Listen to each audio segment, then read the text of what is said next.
Mari kita berdoa sekali lagi.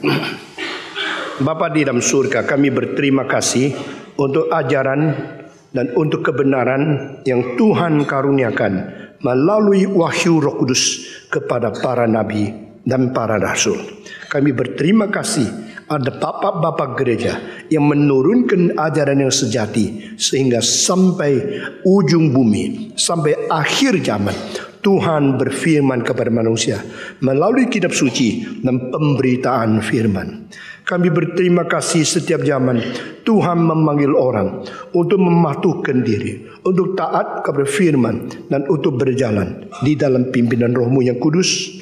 Dan dengan segala orang suci di dalam segala zaman, pada setiap sudut dan sekitar negara, di dalam tubuh Kristus yaitu gereja yang kudus dan am, kami berbakti kepadamu pada pagi ini. Kami menanti firman pada pagi ini. Kami minta Roh-Mu yang kudus bekerja pada pagi ini. Berkatilah kami masing-masing, sehingga kami datang bukan untuk motivasi yang lain, melainkan untuk berbakti kepada Tuhan, untuk memuji Tuhan, untuk mendengar firman Tuhan, untuk lebih dekat kepada Sang Pencipta, Sang Pengasih sayang kami. Berkatilah hamba-Mu, pakai dia yang hina ini boleh dipakai, dilayakkan di dalam tangan Tuhan, menjadi berkat bagi setiap jiwa yang datang. Demi nama Yesus Kristus, nama di atas segala nama, nama di atas segala penguasa, kami mengusir setan keluar dari tempat ini. Dan biar Roh-Mu yang kudus memberikan pencerahan ke dalam hati kami. Dalam nama Yesus Kristus pula kami menaikkan semua doa ini. Amin. Mari kita membaca kitab suci sekali lagi dari Keluaran pasal yang ke-20.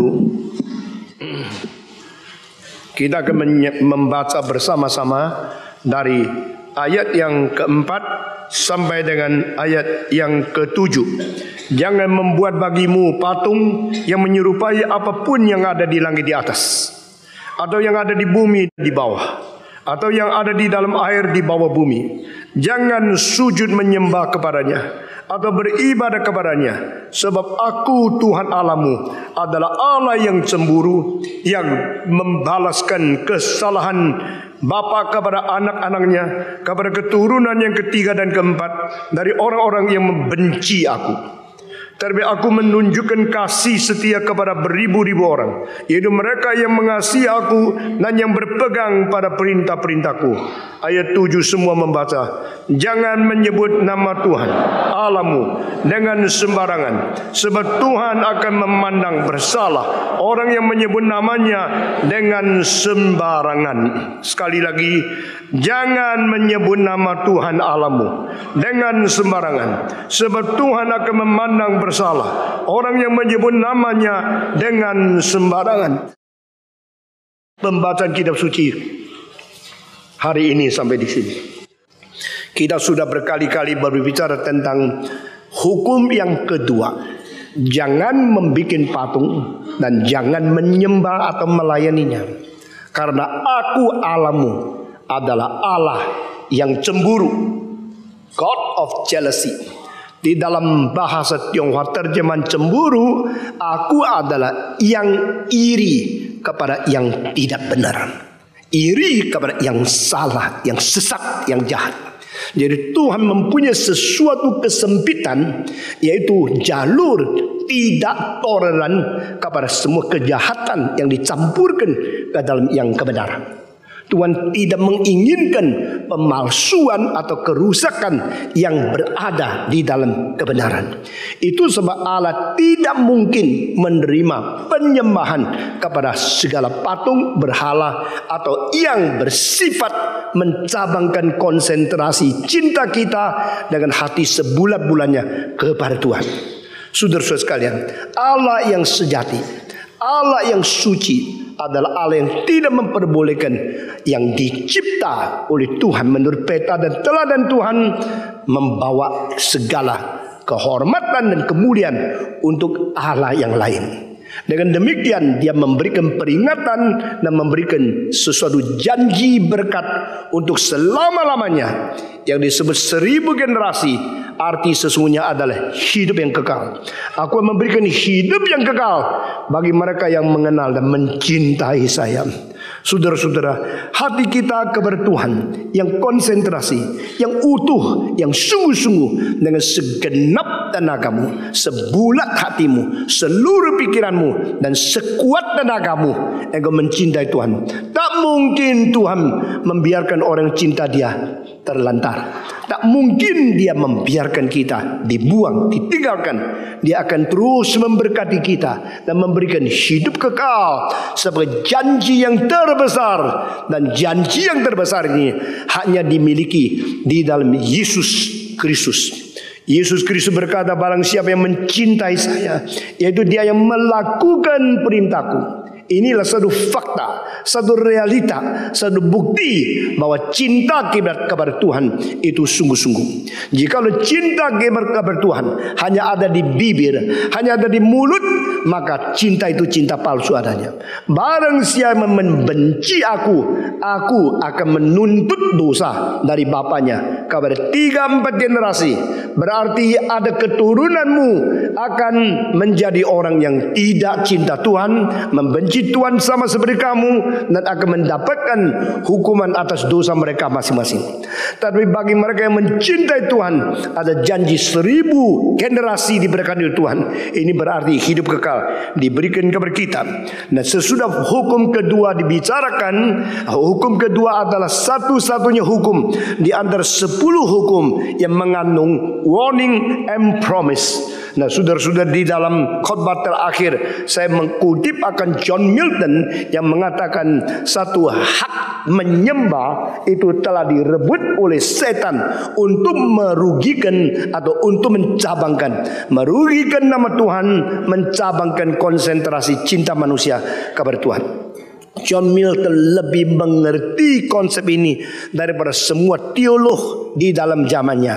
Nah, saudara-saudara, dia memberikan pengertian kepada kita waktu Allah minta semua malaikat menyembah anaknya yang tunggal, ada satu penghulu malaikat yang tidak taat.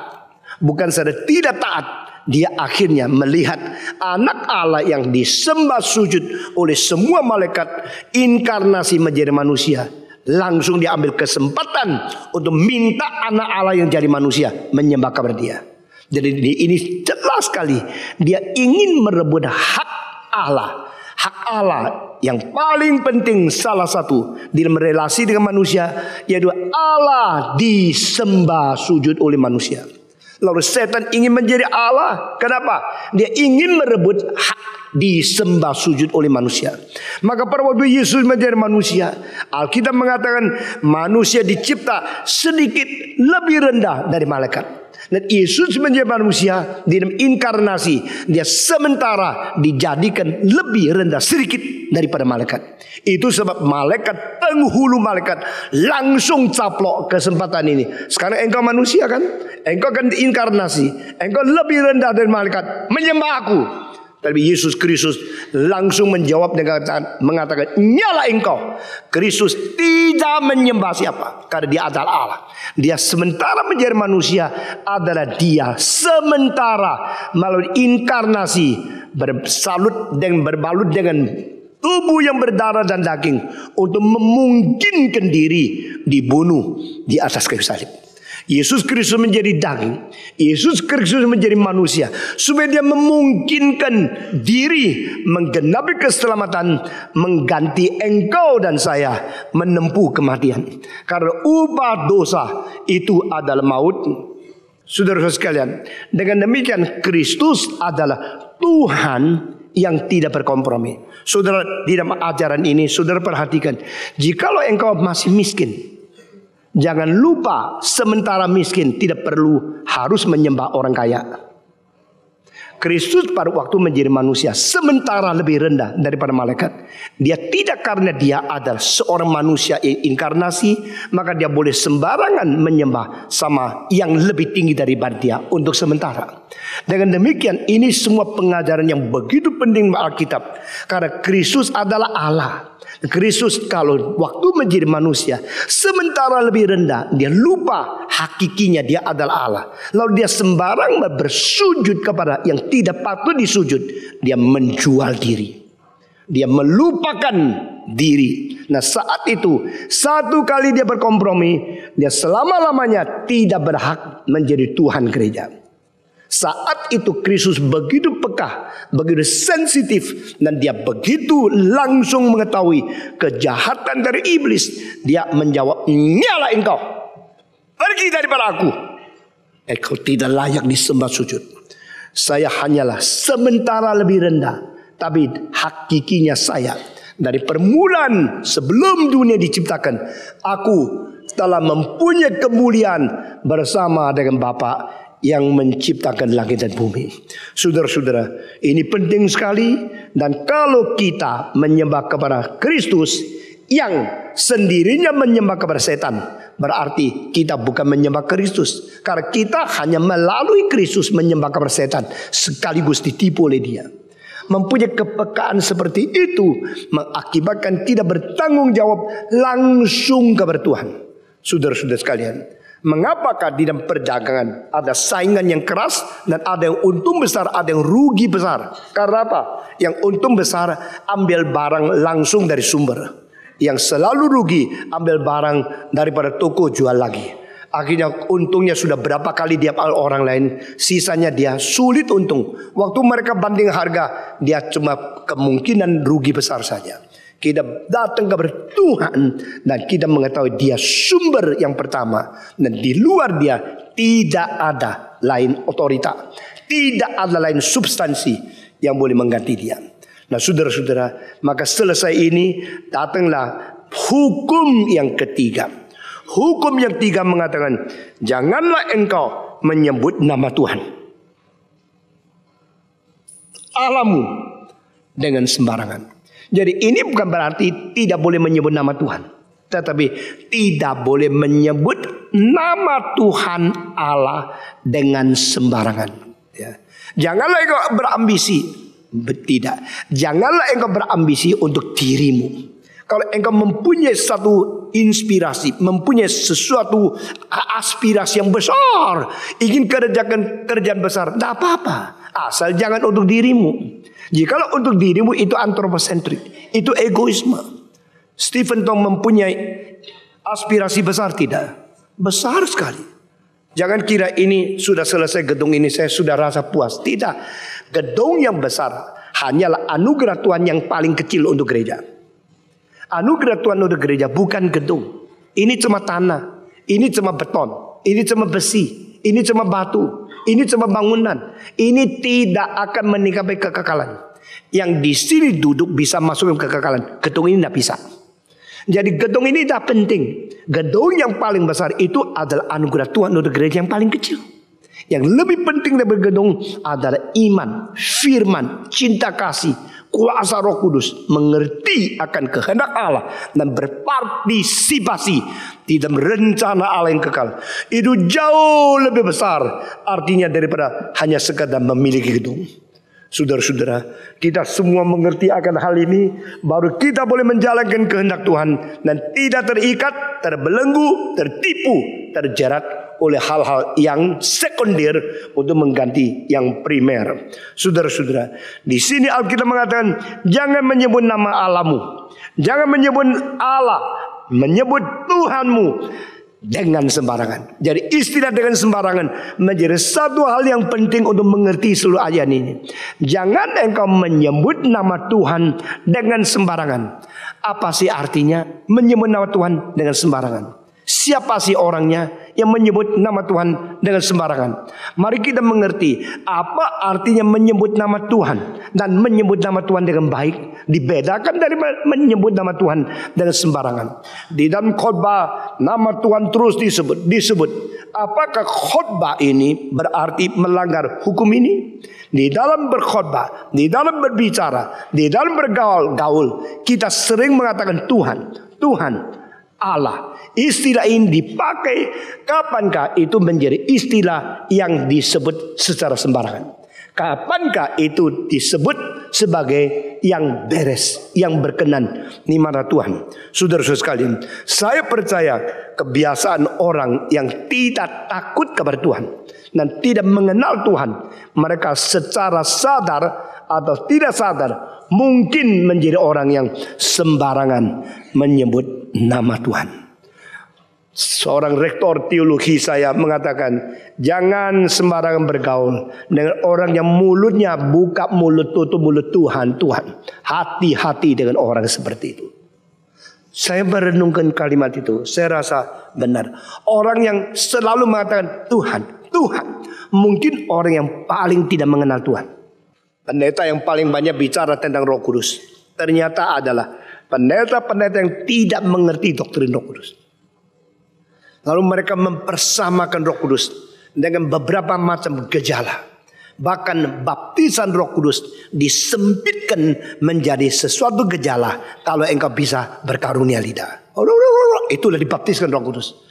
Itu istilah baptis dengan sendirinya berarti membersihkan, mengkuduskan.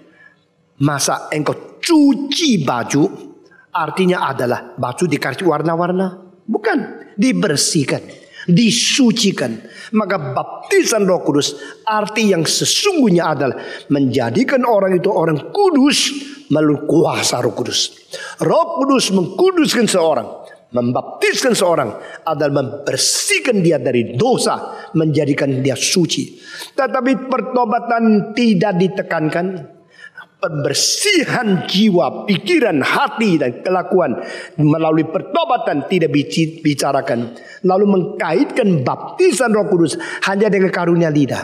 Itu merupakan satu kesalahan tafsir Alkitab yang menyelewengkan, menyesatkan banyak orang. Sehingga pada waktu orang itu sadar atau tidak sadar karena tidak takut kepada Tuhan, lalu sembarangan mentafsirkan Alkitab, itu merupakan bahaya yang besar sekali. Saudara-saudara, menyebut nama Tuhan dan jangan menyebut nama Tuhan dengan sembarangan. Ini artinya apa? Engkau mesti pertama-tama mengetahui nama ini nama siapa. Nama ini mewakili siapa. Dan di belakang nama ini oknum apa. Kalau engkau mengetahui itu, engkau tidak berani menyebut namanya. Saudara-saudara, kalau engkau datang ke suatu tempat, ketakutan orang tidak percaya engkau atau tidak menghormati engkau, engkau bilang saya datang atas nama SBY. Saudara-saudara, bagaimana kalau engkau memakai nama SBY untuk meningkatkan kredibilitasmu, untuk bikin orang lebih menghormati kamu, tapi justru orang itu adalah orang yang kenalan SBY yang paling dekat. Lalu dia mengatakan, kapan SBY memberikan mandat engkau ketemu dengan saya? Engkau kemarin sore saya datang dari istana dan dari kepresiden itu dia suruh saya datang ke sini. Kemarin sore jam berapa? Jam 3. Lalu orang itu bilang, kamu gila. Karena kemarin sore jam 2 SBY terbang ke Singapura. Aku yang hantar dia pergi ke airport.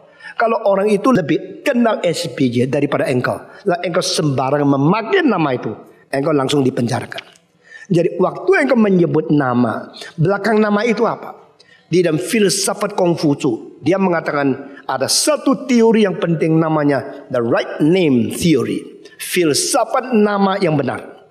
Filsafat yang nama yang benar itu diperhatikan di dalam kebudayaan Tionghoa selama 2500 tahun. Zhen Ming Lun. Segala sesuatu harus mempunyai nama yang cocok. Kalau namanya itu harus dinyatakan fakta yang serasi dengan nama itu. Kalau nama itu berani diberikan nama, belakang nama itu harus fakta untuk menunjang nama itu. Nah, ini satu pikiran di dalam filsafat barat hampir tidak ada. Di dalam Aristotle, di dalam Socrates tidak dibicarakan. Zhen Ming Lun, the theory, the philosophy of the right name. Nama itu dan wakilnya itu apa?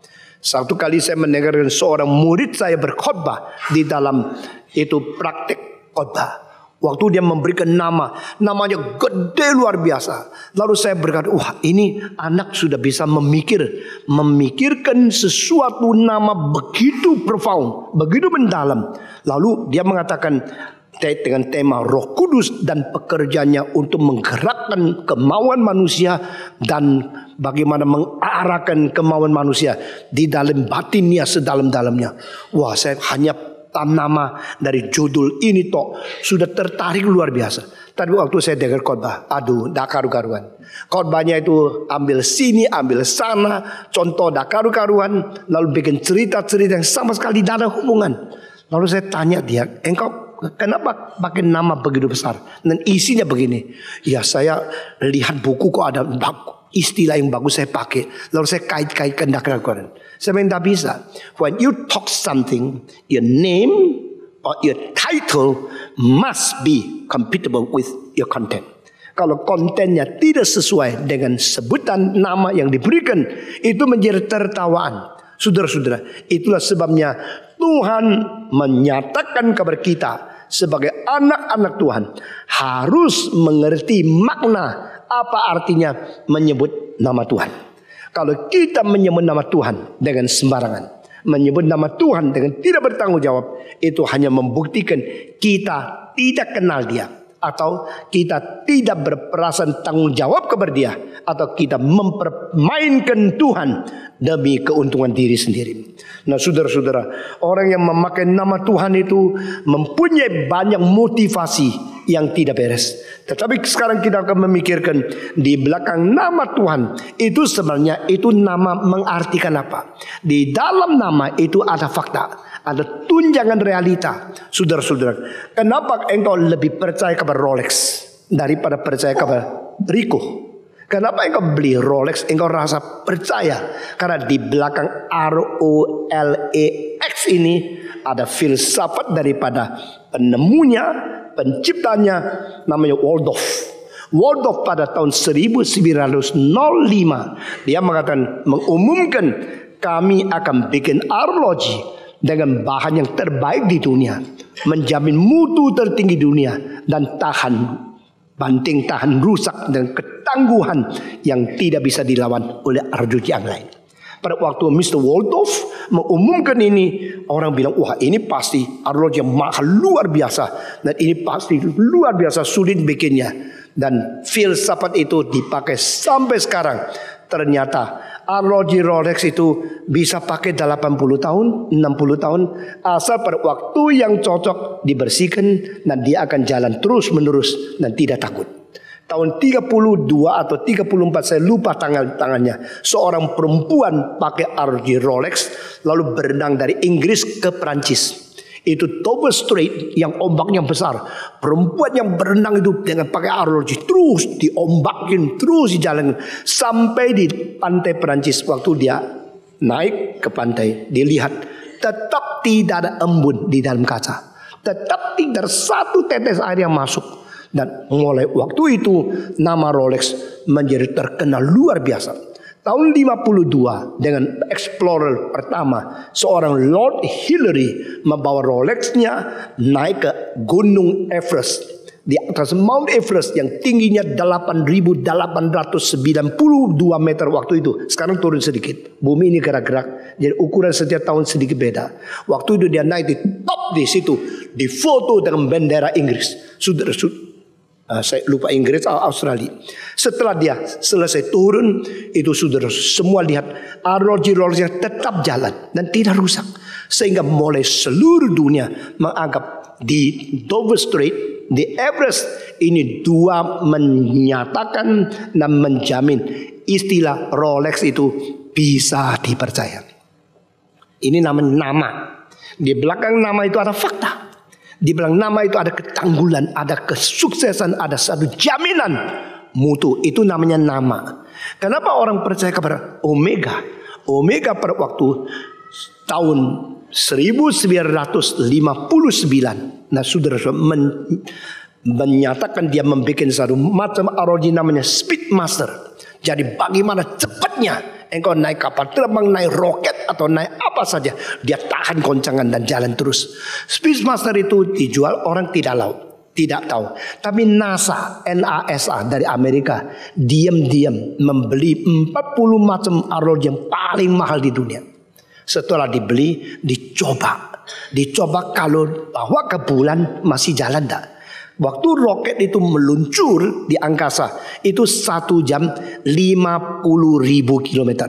Bayangkan ya, kalau you naik jet yang paling cepat sekarang, dulu masih ada Concorde, sekarang sudah tidak ada. Naik Boeing 747 paling banyak 960 km 1 jam. Tapi waktu pakai roket yang diluncurkan dari itu bumi ke bulan itu hampir 50.000 km 1 jam. Waktu itu disediakan di situ 40 macam ROG, 39 macam ROG yang gagal. Semua gagal termasuk Rolex. Rolex kenapa? Karena waktu ditahan panas, ditaruh di tempat yang suhunya 90 derajat, jarumnya bengkok sedikit. Sehingga waktu jarum sama jarum ketatap bengkok, nggak bisa jalan. Sehingga di situ jarumnya gagal. Tapi yang lain luar biasa Rolex. Satu-satunya yang lolos cuma Omega Speedmaster. Saya bukan agen arloji ya. Saya tidak dapat komisi ya. Saya cuma memberitahu.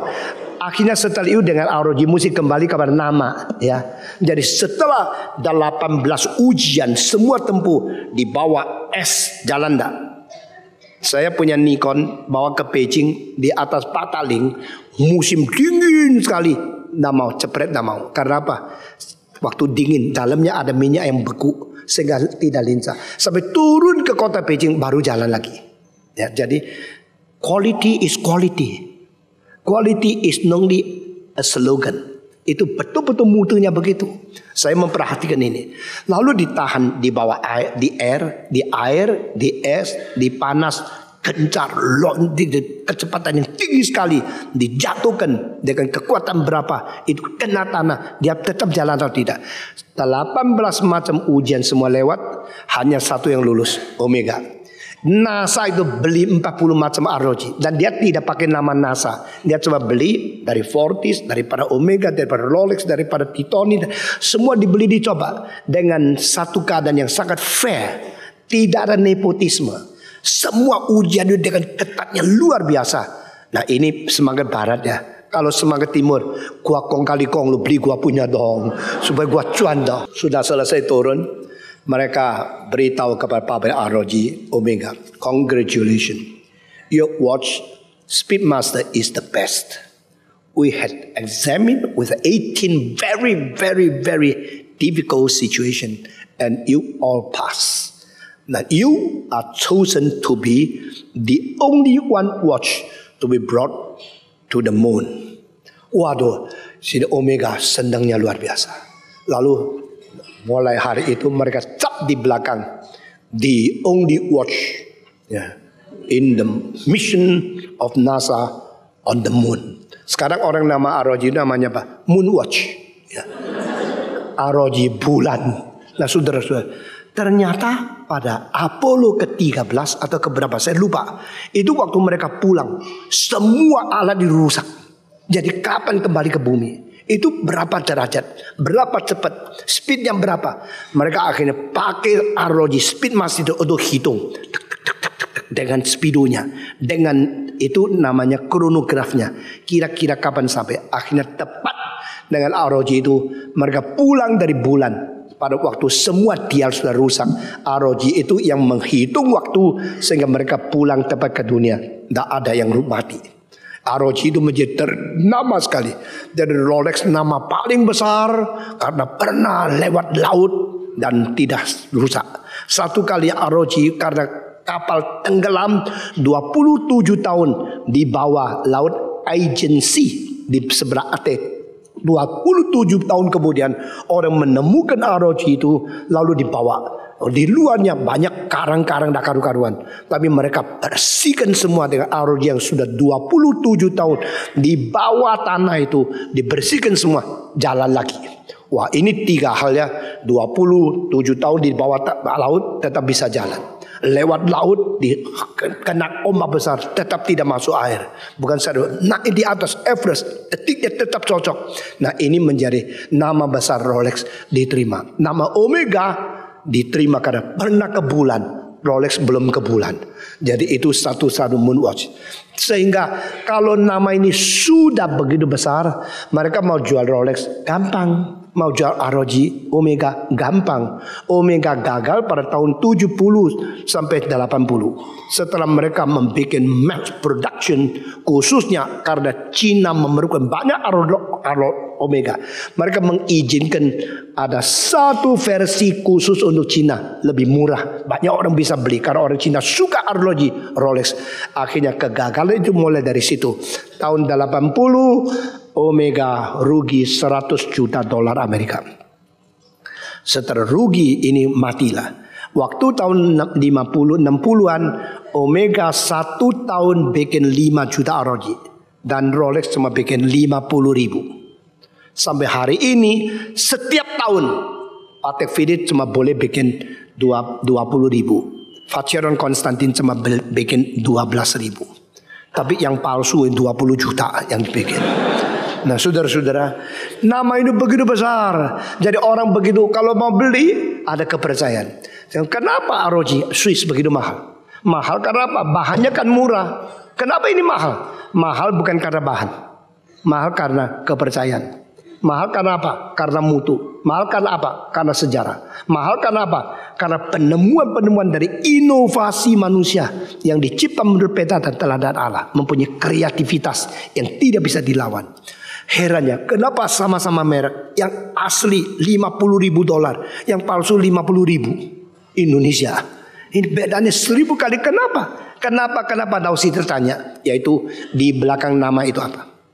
What is behind the name? Saudara-saudara, waktu saya sebut Tuhan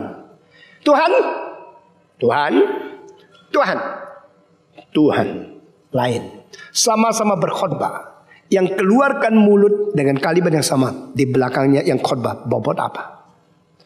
Jangan iri, jangan marah, jangan minder, jangan banding, karena there must be the substance of reality behind the name. Nah, nama itu hanya sesuatu cetusan untuk mewakili sesuatu. Saudara-saudara, 2-3 bulan terakhir ini saya sangat sedih. Ada satu orang Kristen membuat satu sekolah Kristen namanya John Calvin. Akhirnya karena kekurangan duit dia jual sekolah itu. Dan nama terbesar dalam sejarah reform dipakai lalu dijual. Yang beli sekarang bukan Kristen, tetap sekolahnya John Calvin. Akhirnya bisa menjadi tipuan bagi banyak orang yang anak jadi masuk ke dalam sekolah John Calvin, tapi yang dididik bukan Kristen. Kenapa? Orang Kristen itu terlalu sembarangan pakai nama. Dia kira dia hebat, memperalat memakai nama yang besar untuk keuntungan sendiri. Akhirnya ternyata tidak sanggup, lalu harus dijual. Akhirnya menjadi rusak. Saudara-saudara, kita belajar dari hukum ketiga. Jangan sebut Tuhanmu, Allahmu. Jangan sebut namanya dengan sembarangan. Di belakang nama ini apa sih? Orang menyebut Tuhan, apa artinya sih?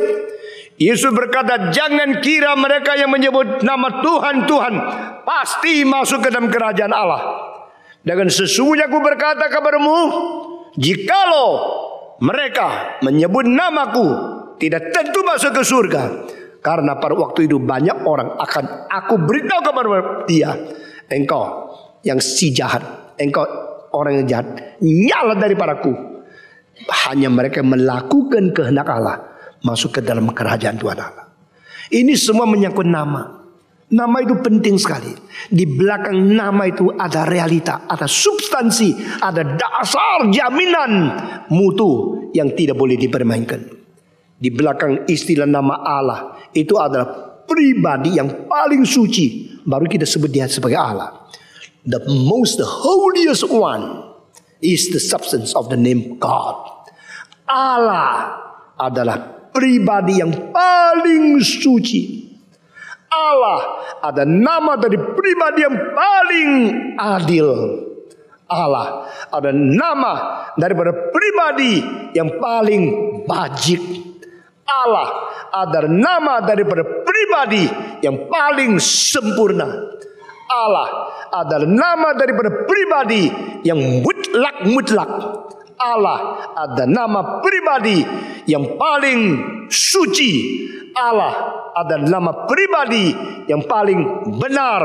Allah adalah pribadi daripada oknum yang paling indah.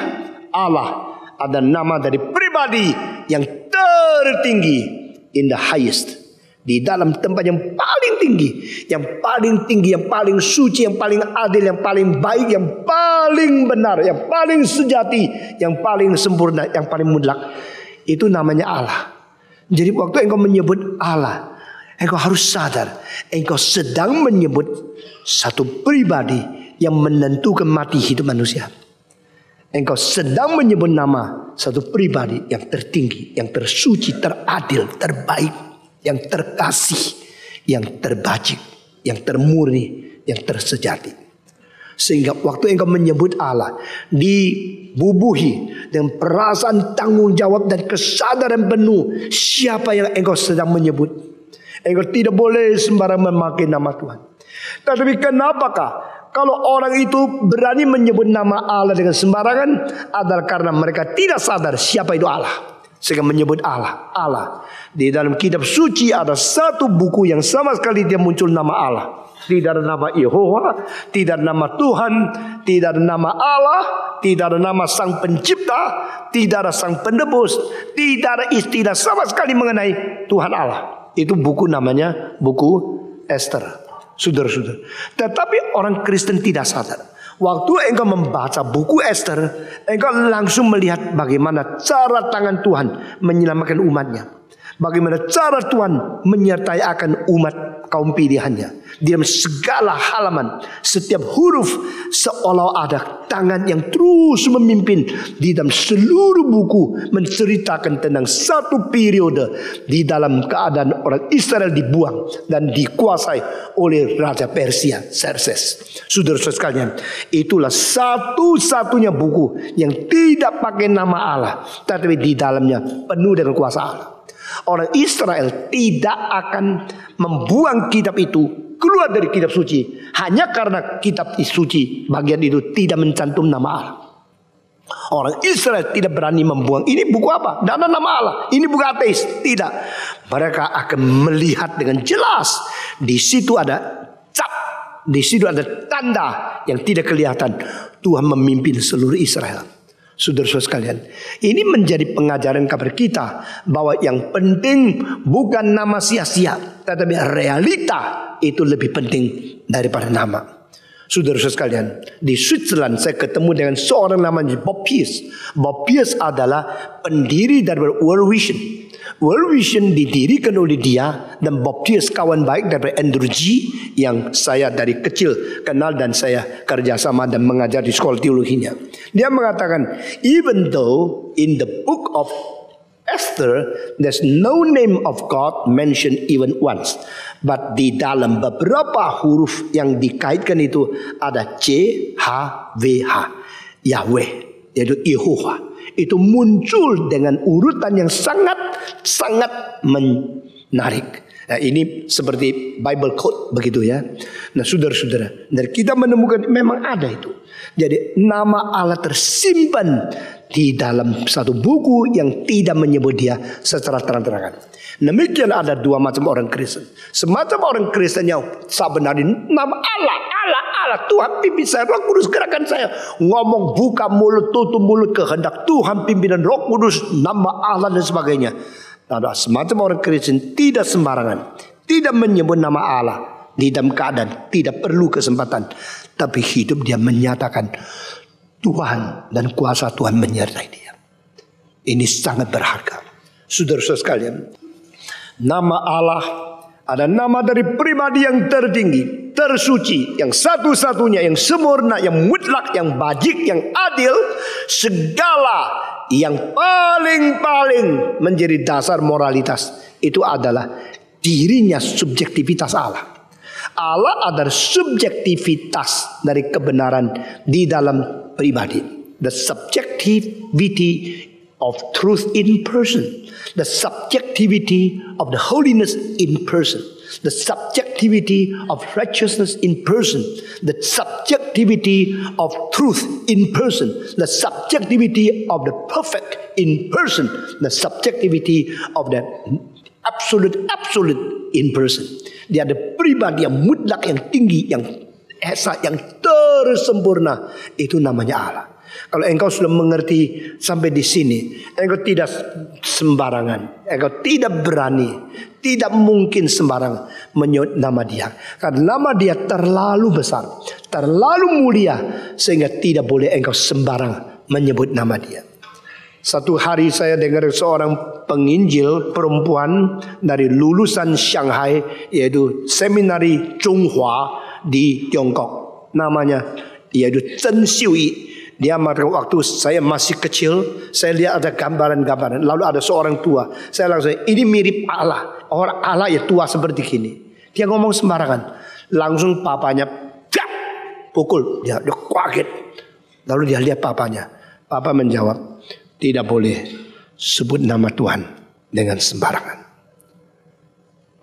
Pengalaman itu bikin dia nangis, sedih. Tapi dia berkata di khotbahnya, mulai hari itu, saya umur 10, saya mengerti nama Tuhan itu begitu suci. Tak boleh sembarangan kita memakai namanya. Tak boleh kita sembarang menyebut. Akhirnya dia menjadi seorang penginjil yang baik, luar biasa, yang cinta Tuhan, yang berkorban. Waktu dia mati itu, batuknya itu sampai setiap menit batuk. Saya pernah pergi diundang berkhotbah di gerejanya di Kediri. Dan saya disuruh tinggal di sebelah kamar. Dua penginjil perempuan yang tua di situ. Saya seorang hamba Tuhan yang muda di sebelah kamarnya. Sepanjang malam saya dengar dia batuk-batuk dan dilayani penginjil yang lain. Dia TBC sampai mati. Tapi waktu saya dengar khotbah dia, saya sangat-sangat terkesan. Karena dia seorang yang sampai mati tidak pernah sembarangan khotbah. Setiap khotbah itu betul-betul dengan jiwa, dengan beban, dan dengan kelemahan tubuh yang tidak habis-habis, tapi terus melayani Tuhan. Saudara-saudara, waktu saya umur 10, ditampar muka saya karena saya sembarangan ngomong Tuhan mirip orang tua ini. Itu tua, dia kira lucu, dia kira mengatakan kalimat itu lucu, satu inovasi dia. Dipukul oleh papanya dan disambung dengan kalimat ini, jangan sebut nama Tuhan dengan sia-sia. Saudara-saudara, dan kalimat melalui tampar kali itu mengakibatkan seumur hidup dia takut kepada Tuhan. Saudara-saudara, sekarang tahap kedua saya mau tanya, mengapa orang memakai nama Tuhan? Di dalam bentuk apa? Di dalam bentuk sumpah. Demi Tuhan. Saudara-saudara, orang yang mengatakan demi Tuhan, saya paling takut. Karena dia sedang mengangkat satu wibawa yang lebih besar dari siapapun untuk membela diri, untuk mengkaget-kageti orang lain. Saudara-saudara, orang yang sebelum kerja engkau tanya, ini kira-kira mesti bayar berapa? Oh gampang-gampang, hati-hati, itu paling tidak gampang. Orang yang mengatakan gampang-gampang, oh itu urusan kecil, besok paling mahal itu dia. Ya. Dengar ya, maka setiap hal, saya sudah umur 68 tahun ini. Kerja apa? Tanya dulu harga. Mau beli tiket, tanya dulu harga. Jangan bilang nantilah urusan ini lebih baik, itu lebih baik. Yang lebih baik banyak, tapi uang tidak bisa bayar semua. Orang kaya pun tidak boleh sembarangan pakai uang. Seperti tidak usah hitung. Semua tanya berapa. Oh gampang, gampang. Yang tidak mau kasih harga, ngomong-ngomong gampang, yuk hati-hati. Besok waktu dia bonnya kasih itu lebih mahal dari orang lain. Ya. Orang itu biasa menyimpan sesuatu tidak kelihatan. Lalu untuk orang bisa percaya kepada dia, masa anda percaya? Engkau bilang, waduh, kalau dianggap saya curiga, percaya, cilaka lu. Ya. Engkau percaya kepada yang tidak dapat dipercaya, engkau bodoh. Engkau tidak percaya yang patut dipercaya, engkau gila. Allah harus dipercaya, engkau tidak percaya. Manusia tidak boleh percaya, engkau percaya. Percaya kepada yang tidak patut dipercaya, itu bodoh sekali. Harus dipercaya, engkau tidak mau percaya, itu bebal sekali. Kita harus percaya yang patut dipercaya. Tidak boleh percaya yang tidak boleh dipercaya. Yang patut dipercaya itu yang ada mutu di belakang namanya. Dan Allah adalah satu nama, di belakangnya itu ada yang paling adil, paling suci, paling benar, paling setia, paling tinggi, paling esa, paling mutlak, paling sempurna. Harus kita percaya. Maka nama Allah menjadi sasaran, menjadi objek daripada iman, pengharapan, dan kasih kita. Kita percaya kepada siapa? Kepada Tuhan yang patut dipercaya. Kita berpengharap kepada siapa? Berpengharapan kepada Dia yang berjanji kepada kita. Kita cinta kepada siapa? Cinta kepada Dia yang lebih dahulu mencintai kita. Your God is the only God. You should love Him with all your heart, all your minds, all your strengths, all your nature. Cinta Dia karena Dia adalah cinta yang patut dicintai. Dia adalah yang berjanji yang patut diharapi. Dia adalah kebenaran yang patut diimani. Dia di belakang nama Allah itu substansi menjadi objek iman, pengharapan, dan kasih kita kepadanya. Saudara-saudara, orang memakai nama Tuhan demi Tuhan itu apa? Kebanyakan di dalam sumpah atau di dalam cara-cara untuk mengikat relasi manusia antara manusia dan manusia. Mengapa manusia pada saat-saat tertentu memakai nama Allah? Ada beberapa sebab yang paling penting. Pertama, demi keuntungan dia sendiri. Ya, demi nama Allah. Ada orang mengatakan, Pak Tong, saya tolong minta dong satu kartu nama.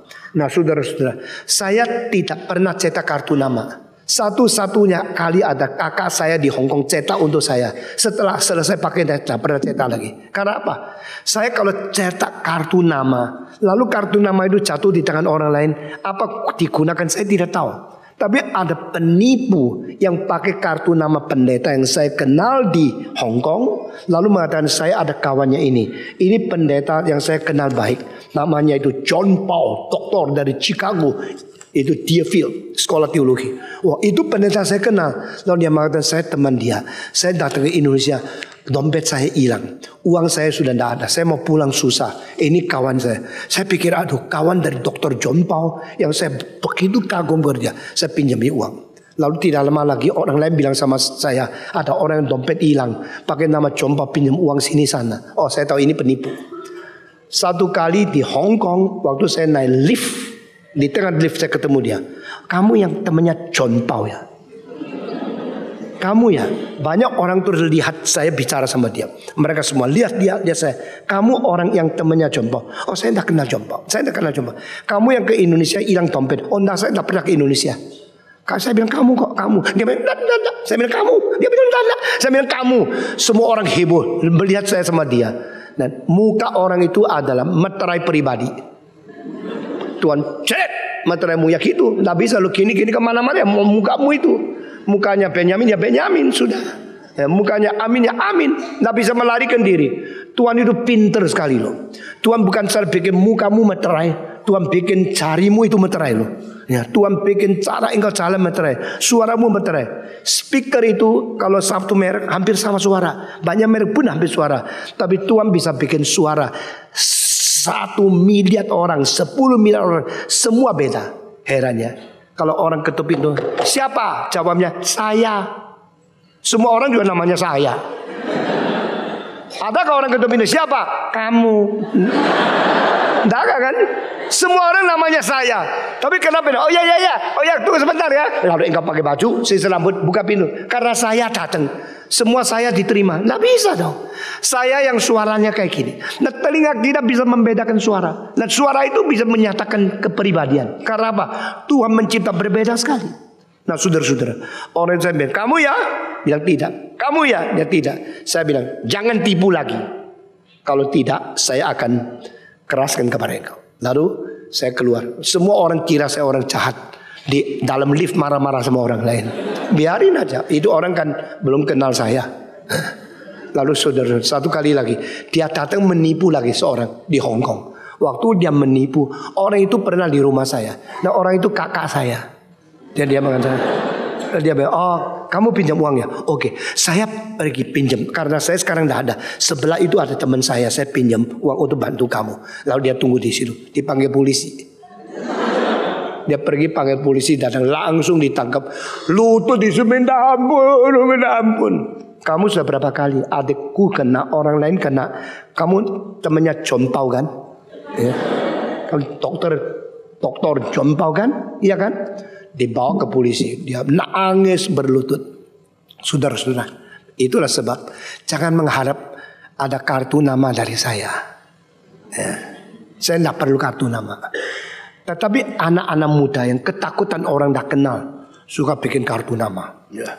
Lalu sekolah di mana, apanya di mana. Ada pemuda-pemudi yang ketakutan dari orang kenal, sampai namanya dicoret-coret di pohon,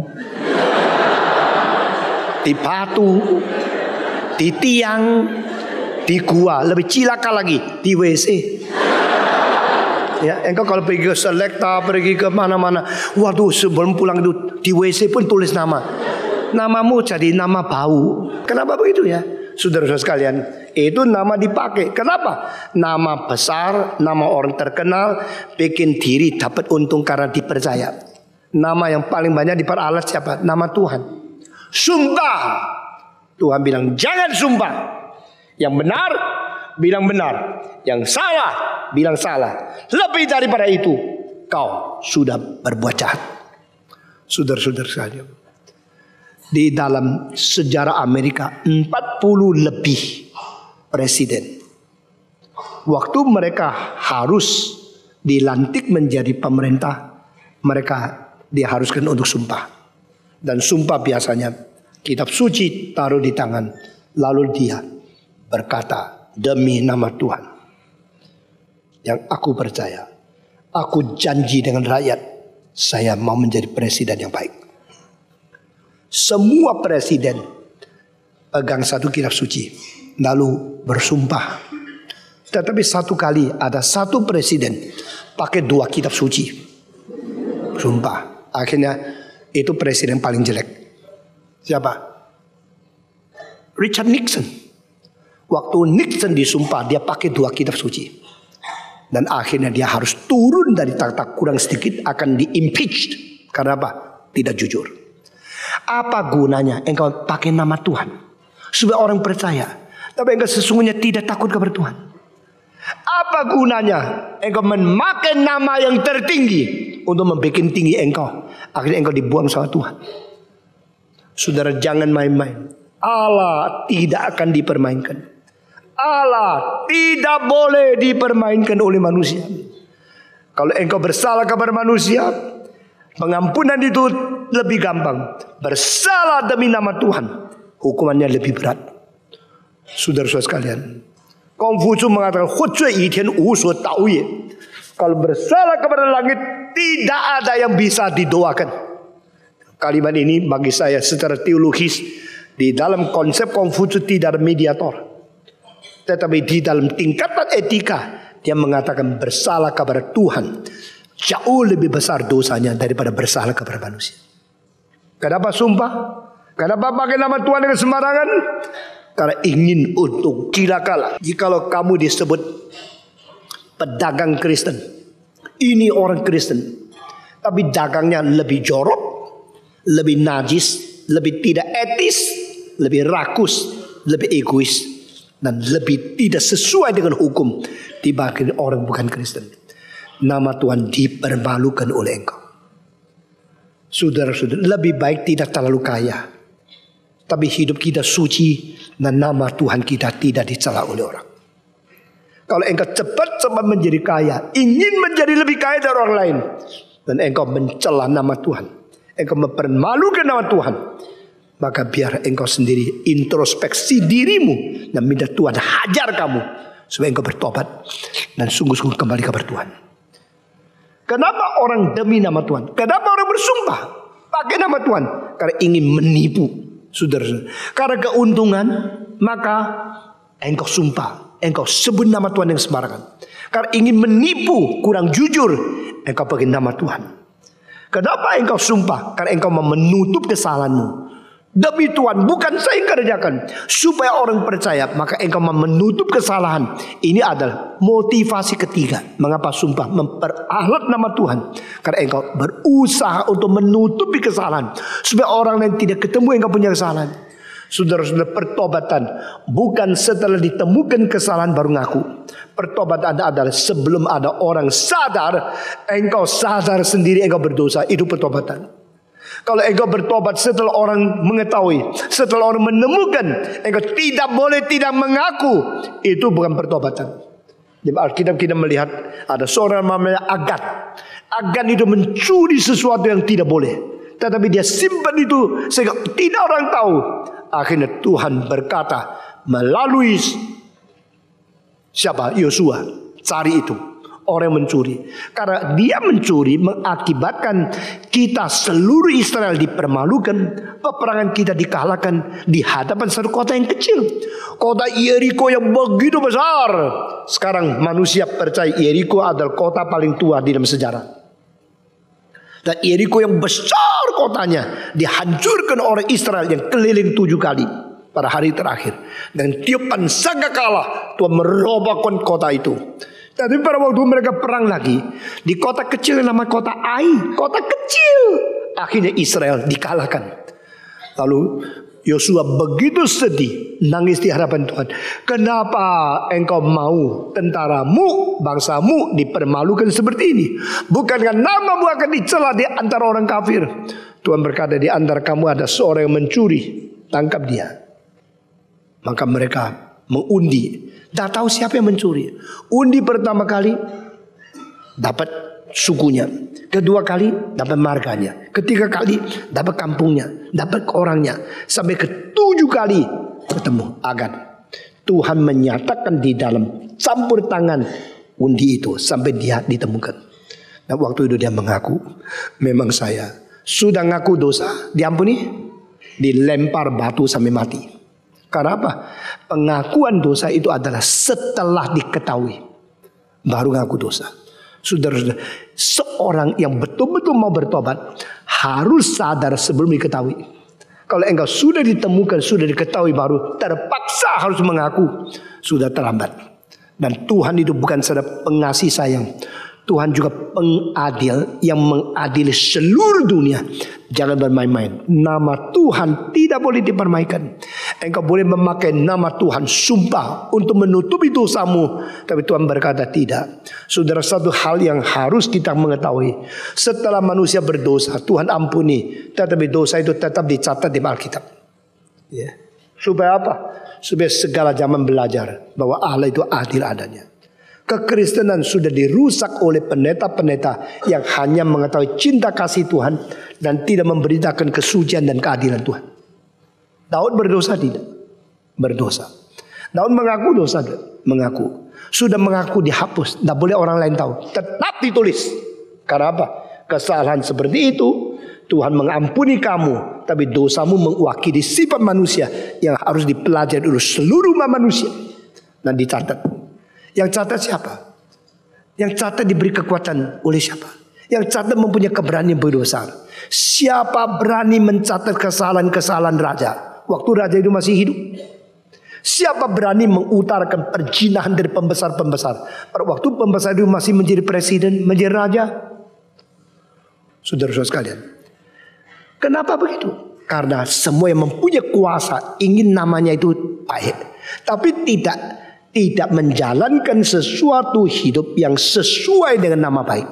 Mau berbuat jahat tetapi mau nama baik, mau berzina, mau orang tidak tahu. Inilah keadaan mental orang berdosa. Tuhan tidak demikian. Tuhan mengatakan, Daud, kau raja, waktu kau masih hidup, saya suruh orang tulis perzinahan, ditulis, dicatat. Loh Tuhan, aku orang paling berkenan kepadamu bukan? Aku orang paling suci bukan? Aku orang yang engkau paling cinta bukan? Iya, tapi di hal ini engkau tidak suci. Hal ini saya tidak senang. Saya mau catat. Aku sudah bertobat. Tidak bisa. Jadi tidak ada kuasa politik melampaui kuasa Allah. Tidak kuasa manusia boleh mengganggu kebebasan Allah. Tuhan berkata, catat perzinahan Daud di dalam kitab suci. Dia mempunyai kekuatan begitu besar di militeri. Tidak ada kekuatan untuk menghapus ayat-ayat yang ditulis oleh Tuhan. Saudara kira sudah beres? Saudara kira engkau sudah berzina, sudah berdosa, lalu beres? Tidak. Ada hukuman, ada catatan, ada peringatan untuk seterusnya yang Tuhan mungkin cantum dan terbuka untuk setiap orang. Jangan main-main. Tuhan terlalu suci. Tuhan tidak boleh dipermainkan. Saudara-saudara, mengapakah manusia bersumpah? Manusia bersumpah karena keuntungan. Manusia bersumpah karena mau menipu. Manusia bersumpah karena menutup dosa. Manusia bersumpah untuk mempertingkat kedudukan tinggi. Seperti dia lain dari yang lain. Dia seperti dekat dengan Tuhan Allah. Saudara-saudara, tapi Tuhan bukan Tuhan yang bisu, bukan Tuhan yang mati, bukan Tuhan yang tidur. Dia adalah Tuhan yang hidup, Tuhan yang bangun, dan Tuhan yang akan menangin semua yang memanipulasi, memperalat nama Dia. Saudara sekalian, demi nama Tuhan orang mengerjakan apa secara tidak sadar. Sekarang saya akan mengakhiri perintah yang ketiga ini dengan hal yang tidak disadari oleh orang Kristen. Orang Kristen yang sudah menjadi anggota gereja, sudah melekatkan nama Tuhan dalam dirinya. Jadi saya orang Kristen. Semua orang tahu engkau Kristen. Lalu kalau engkau hidup tidak karu-karuan, engkau secara tidak sadar, engkau telah menyebut nama Tuhan dengan sembarangan. Orang tahu kalau hari Minggu engkau ke gereja. Orang tahu di gereja engkau melayani. Orang tahu engkau menjadi majelis. Orang tahu engkau bawa kitab suci. Orang tahu engkau dibaptiskan. Orang tahu engkau sudah anggota. Nah, dengan demikian seluruh gang, seluruh komunitas di sekitarmu, tetanggamu, semua tahu engkau adalah mengikut Yesus. Nama Yesus sudah ada pada dirimu. Nah, saat itu setiap kali engkau berbuat salah, setiap kali nama Tuhan dipermalukan. Itu adalah menyebut nama Tuhan secara sembarangan di dalam keadaan tidak sengaja. Karena engkau sudah Kristen. People knows. They know that you are Christian. They link your name together with the name of Jesus Christ.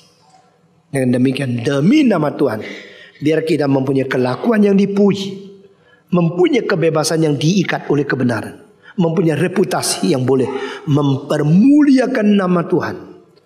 Saudara-saudara, oh ini orang Kristen, pantesan baik sekali. Oh ini orang Kristen, pantesan dia bersalah. Orang itu akan mengkaitkan namamu dengan nama Kristus. Satu kali saya berada dari Aceh, naik bus dengan istri saya dari Banda Aceh terus sampai Medan. Sampai di Medan sudah malam jam 7. 13 jam naik bus dari Banda Aceh terus sampai di Medan, di atas kereta api. Saya muntah-muntah. Mereka memang hati baik. 2 orang dibelikan 3 tempat duduk supaya lebih longgar karena perjalanan. Dan badan saya tidak enak sekali. Saya muntah-muntah sampai di Medan. Wah, saya pikir semua koper itu taruh di atas bus. Jadi waktu di atas siapa turun? Koper yang mana? Hijau dikasihkan. Baru yang mana? Yang coklat dikasih, diturunkan dari atas. Terus saya sampai di Medan. Saya bilang, hati-hati ya, koper saya jangan salah ya. Hati-hati kalau orang curi. Orang bisa naik ke atas bus gampang sekali. Dia menjawab satu kalimat bikin saya malu luar biasa. Pak, tenang aja. Kopermu tidak akan hilang. Karena sekarang kita sedang lewat daerah Islam. Nanti kalau lewat daerah Kristen saya hati-hati. Saya jaga kopermu baik-baik. Aduh, saya malu sekali loh. Maaf ya orang dari Medan ya. Saudara-saudara, bukan Medan, setiap kota ada orang Kristen yang tidak baik. Dia mengatakan daerah Islam aman, daerah Kristen nanti saya hati-hati. Kalau begini ada juga ya orang namanya tukang copet Kristen, ada maling Kristen, ya. Ada orang jahat Kristen. Di Paris tahun 69 saya jalan-jalan sendiri. Wah, saya pertama ke Paris menikmati seninya, sejarahnya, kebudayaannya. Saya lewat satu gereja, di bawah gereja ada satu jalan ke bawah. Itu adalah bawah tanah. Gedung gereja di atas, di bawah adalah tempat gambling. Tempat orang Kristen berjudi di bawah. Jadi serba ada loh. Pelayanan masyarakat. Atas berbakti, bawah berjudi. Jadi berbakti kepada Tuhan, berjudi demi nama Tuhan. Saya bilang apa-apaan ini? Saya sangat sedih. Saudara-saudara, demi nama Tuhan, kita telah melakukan banyak hal yang tidak beres. Secara sadar kita pakai nama Tuhan. Secara tidak sadar kita diketahui sebagai orang Kristen. Lalu hidup kita tidak memuliakan Tuhan. Itu sebab pada waktu Tuhan Yesus ditanya oleh muridnya, harus bagaimanakah kami berdoa ya Tuhan? Yesus menjawab, kamu berdoa berkata seperti ini, Bapa kami yang di surga. Kalimat kedua apa? Dikuduskanlah namamu, dipermuliakanlah namamu. Tuhan, pakai saya menjadi orang Kristen yang memuliakan namamu. Pakai saya menjadi orang Kristen yang mengkuduskan namamu, sehingga orang lain melihat saya, mengetahui Bapakku itu begitu indah, begitu baik, begitu sempurna, begitu suci, karena saya menyatakan kesucianmu, saya menyatakan kebenaranmu. Hallowed be thy name, let your name be glorified. Let Yesus Kristus bukan permulaan sampai akhir. Setelah dia 3,5 tahun melayani, sebelum dia naik ke salib, dia berkata, Bapa, sekarang muliakanlah anakmu, sebagaimana anakmu di atas dunia sudah mempermuliakan namamu. Wah, itu doa yang besar sekali.